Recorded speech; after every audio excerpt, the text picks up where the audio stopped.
হাতে যদি মাত্র 10 মিনিট সময় থাকে তাহলে ঝটপট কাঁচা আমের এই সহজ চাটনিটা বানিয়ে নিতে পারবেন। বানাতে যেমন সহজ, খেতে কিন্তু দ্বিগুণ মজার হয়। আমি এখানে বেশ কয়েকটা কাঁচা আম নিয়ে নিয়েছি। এখন একে একে আমের খোসা ছাড়িয়ে ছোট ছোট টুকরা করে কেটে নিচ্ছি। খোসা ছাড়ানোর পর আমটাকে ধুয়ে নিলে সব থেকে ভালো হয়। এই আমগুলো এখনো কচি রয়েছে, আমে এখনো কিন্তু আটি হয়নি। আমি ছোট ছোট টুকরা করে কেটে একটা সাইডে রেখে দিচ্ছি। চুলাতে একটা প্যান বসিয়ে দিয়েছি, সেখানে আমগুলোকে দিয়ে দিচ্ছি। লবণ দিয়ে দিচ্ছি আধা চা চামচ। এখন নাড়াচাড়া করে নিচ্ছি। বেশ কিছুক্ষণ নাড়াচাড়া করে ঢাকনা দিয়ে ঢেকে রান্না করব। এখানে কোনো ধরনের পানি ব্যবহার করব না। তবে যারা বেশি দিন সংরক্ষণ করতে চান তারা এখানে সিরকা ব্যবহার করতে পারেন। 3-4 মিনিট রান্নার পর আমগুলো কিন্তু বেশ কিছুটা পানি পানি মতো হয়ে গিয়েছে আর একটু সিদ্ধ হয়ে যাওয়ার মতো হয়ে গিয়েছে। এ পর্যায়ে আবার বেশ কিছুক্ষণ নাড়াচাড়া করে এখানে আমি খেজুর গুড় দিয়ে দিচ্ছি। আমি আধা কাপের মতো খেজুর গুড় ব্যবহার করেছি। আমগুলো অনেক বেশি টক ছিল, এই কারণে গুড়টা আমি একটু বেশি দিয়েছি। মিষ্টিটা বুঝে দিতে হবে, যে যেমন পছন্দ করেন সেভাবে। গুড়টা দিয়ে বেশ কিছুক্ষণ এভাবে নাড়াচাড়া করলে গুড় থেকে পানি ছাড়বে। সেই মুহূর্তে আবার ঢাকনা দিয়ে ঢেকে রান্না করতে হবে 5-6 মিনিট। 5-6 মিনিট পর আমগুলো খুব ভালো মতো সিদ্ধ হয়ে যাবে আর এখানে খুব সুন্দর পানি পানি মতো হয়ে গিয়েছে। গুড়টা একদম গলে গিয়েছে, আম থেকে বেশ কিছুটা পানিও বের হয়েছে।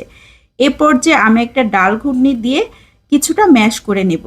একদম পুরোপুরি যে সব কিছু ম্যাশ করতে হবে এমন কোনো কথা নাই।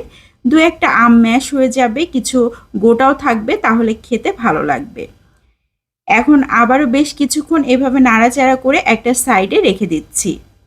আমের এই চাটনিটা তৈরি করতে অনেক সহজ, অল্প সময়ে কিন্তু তৈরি করা যায়। আর একটু বেশি করে তৈরি করলে সারা বছর জুড়েই খাওয়া যায়। চুলাতে আরও একটা প্যান বসিয়ে আধা কাপ সরিষার তেল দিয়ে দিয়েছি। 2টা এলাচ, একটা তেজপাতা দিয়ে দিয়েছি। এখন দিয়ে দিচ্ছি 3-4টা শুকনো মরিচ ছোট ছোট করে কেটে দিয়েছি।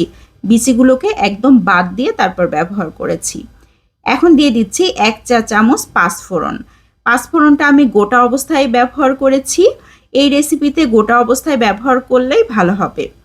রসুন কুচি দিয়ে দিচ্ছি 1 টেবিল চামচ। এখন সব কিছু খুব ভালোভাবে ভেজে নিতে হবে।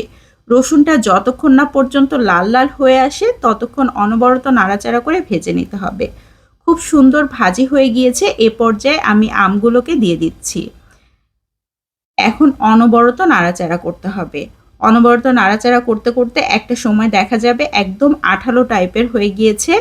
আর এই রেসিপিতে তেলের পরিমাণটাও খুব বেশি লাগে না, অল্প করে তেল ব্যবহার করলেই হয়ে যায়। সব শেষে দিয়ে দিলাম ভাজা জিরার গুঁড়া। এখন আবারও বেশ কিছুক্ষণ নাড়াচাড়া করে নিচ্ছি। আমের চাটনি কিন্তু একদম রেডি হয়ে গিয়েছে। দেখেই বোঝা যাচ্ছে কতটা লোভনীয় হয়েছে।